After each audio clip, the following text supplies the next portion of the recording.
I've always been competitive. I like to read more than most kids. I really like to read a lot.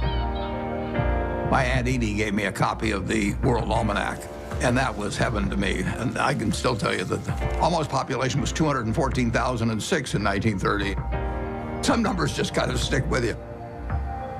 And very early, probably when I was 7 or so, I took this book out of the Benson Library called 1,000 Ways to Make $1,000. And one of the ways in this book was having penny weighing machines.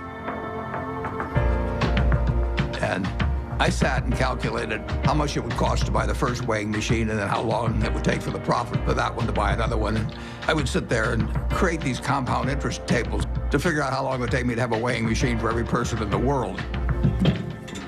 I had everybody in the country weighing themselves 10 times a day, and me just sitting there like John D. Rockefeller's weighing machines.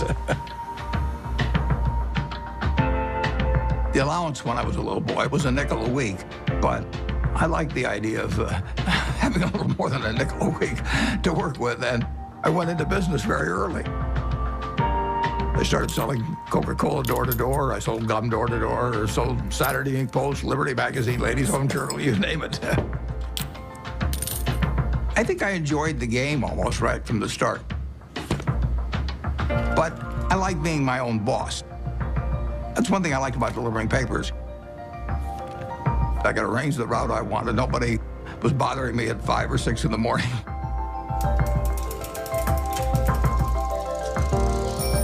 I was delivering 500 papers a day, and I made a penny a paper, but in terms of compounding, that penny turned into something else.